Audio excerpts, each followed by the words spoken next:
Hello दोस्तों, नमस्कार। हमारे यूट्यूब चैनल में आप सबका स्वागत है। दोस्तों, हमारे चैनल को आप लोग ज़्यादा से ज़्यादा प्लीज़ लाइक कमेंट सब्सक्राइब करिए। दोस्तों, आज एक मैं नई कहानी के साथ में फिर से ज्वाइन हो रहा हूँ आप लोगों के साथ में। किन्नर चुड़ैल बहुत डेंजर स्टोरी है, आप लोग थोड़ा ध्यान से देखिए। प्लीज़ लाइक कमेंट सब्सक्राइब करते रहिए दोस्तों। गर्भवती महिला रोते रोते उनके इलाके में आ गई है तो सारे किन्नर कमला के पास जाकर उसका हाल पूछने लगते हैं। क्या हुआ बहन, तुम्हारी गर्भवती अवस्था में इतनी बुरी हालत कैसे है? तुम रो क्यों रही हो? तुम डरो मत, हम तुम्हें कोई नुकसान नहीं पहुंचाएंगे। तुम शांत होकर सब बताओ कि हुआ क्या है। मैं कमला हूँ। मैं गांव के दूसरे इलाके से आई हूँ। 2 महीने पहले ही मेरे पति की मौत हुई है। मुझे गांव के लोग मनहूस मानते हैं क्योंकि मैं विधवा हूँ और गर्भवती भी। वहाँ के लोग मुझे खाने के लिए कुछ बेचने के लिए भी तैयार नहीं, जिससे मेरा गुजारा नहीं हो रहा था। कोई बात नहीं कमला, हम तुम्हारा ख्याल रखेंगे। किन्नर लोग कमला को एक खाली घर में रहने के लिए जगह दे देते हैं और उसकी देखभाल भी करते हैं। कुछ ही महीने बाद कमला अपने बच्चे को जन्म देती है, पर अफसोस कमला बच्चे को जन्म देते ही अपनी जान गंवा देती है। जब सब किन्नर बच्चे को देखते हैं तो बहुत खुश हो जाते हैं, क्योंकि वो बच्चा भी किन्नर ही था। कमला ने एक किन्नर बच्चे को जन्म दिया था। अब इस बच्चे की देखभाल कौन करेगा? हम तो इस बच्चे को गांव के दूसरे इलाके में भी नहीं भेज सकते। और तो क्या हुआ, इस बच्चे की माँ नहीं रही तो हम इसे पालेंगे। अब ये हमारे इलाके में रहेगा, हमारे साथ रहेगा। फिर वो किन्नर उस किन्नर बच्चे को गोद ले लेते हैं, उसका नामकरण कराते हैं। उस किन्नर बच्चे का नाम शक्ति रखा जाता है। देखते ही देखते शक्ति बड़ी होने लगती है। उसके रंग रूप बहुत सुंदर थे। वो बहुत सुंदर किन्नर दिखती है। एक दिन शक्ति एक किन्नर से पूछती है, माँ जी सुनिए ना, ये गांव के दूसरे इलाके में भी तो लोग रहते हैं, तो हम वहाँ क्यों नहीं जाते? हम उनसे अलग क्यों रहते हैं? शक्ति, क्योंकि वो लोग हमारे जैसे नहीं, वो लोग हमें पसंद नहीं करते, इसीलिए हम उनसे अलग रहते हैं। क्यों? वो हमें क्यों पसंद नहीं करते? मुझे एक बार उस इलाके में जाना है। मैं एक बार वहाँ जाकर घूम कर आऊँ। शक्ति, खबरदार, जो तू उस इलाके में कभी भी गई तो अपनी जान नहीं गंवाना चाहती तो उस इलाके में कभी कदम भी नहीं रखेगी, समझी? इतना कहकर वो किन्नर वहां से चली जाती है। शक्ति उस किन्नर की बात सुनकर बहुत रोती है।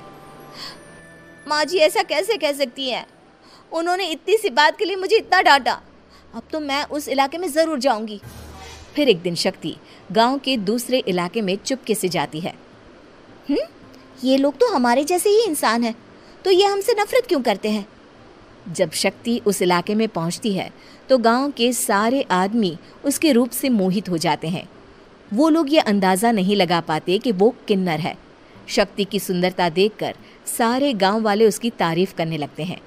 तभी गांव का चक्कर लगाने गांव के जमींदार का बेटा हर्ष वहां पहुंचता है। हर्ष भी दिखने में बहुत सुंदर होता है। जब हर्ष ने शक्ति को देखा तो वो भी उससे मोहित हो गया, और जब शक्ति की नज़र हर्ष पर पड़ी तो वो हर्ष को देखकर मोहित हो गई। आपको पहले कभी इस गांव में देखा नहीं।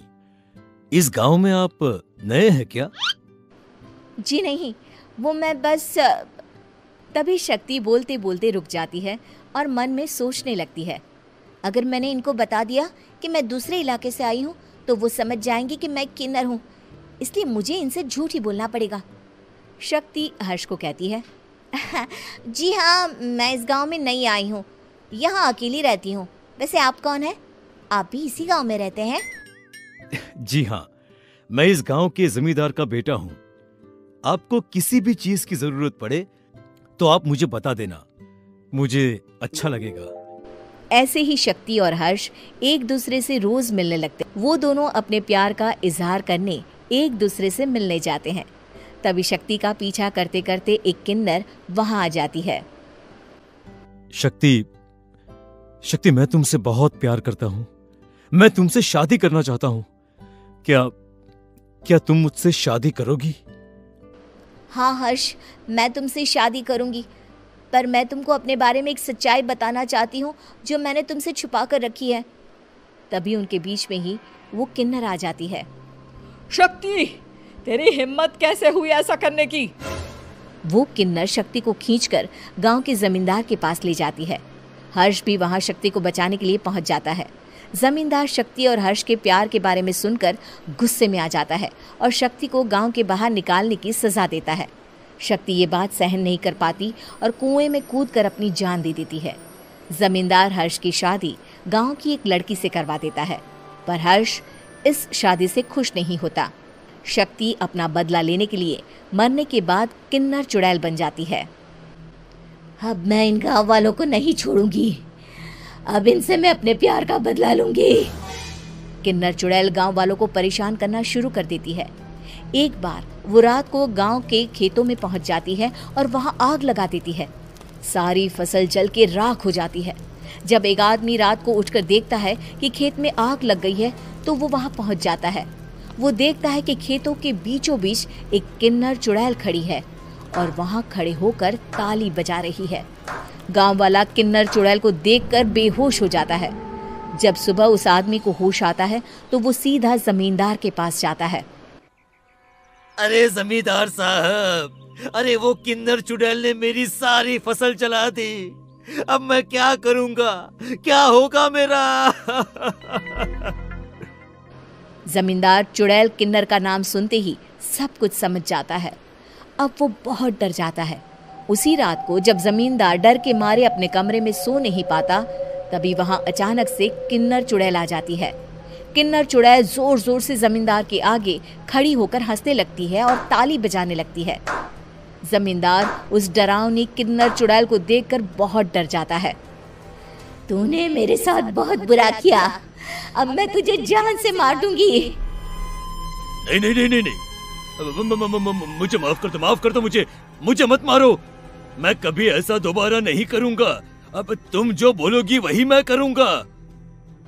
ठीक है, मैं चाहती हूँ कि किन्नर इलाका गांव के इलाके से जुड़े और गांव का कोई भी आदमी किन्नर समाज से द्वेष ना करे, उससे नफरत ना करे, नहीं तो मैं सारे गांव को मार दूंगी। और तुम गांव में एक नया कानून बनाओ कि अगर किसी ने भी किन्नर समाज को हानि पहुंचाने की कोशिश भी करी या इनसे भेदभाव करने की भी कोशिश करी तो उनको कड़ी से कड़ी सजा मिलेगी। हाँ हाँ हाँ हाँ, मैं ऐसा ही करूंगा। तुम जो बोलोगी वो मैं करूंगा, पर मुझे जाने दो प्लीज। तब वो किन्नर चुड़ैल वहां से चली जाती है। गांव का जमींदार किन्नर चुड़ैल का कहा मानते हुए दोनों इलाकों को एक कर देता है और नया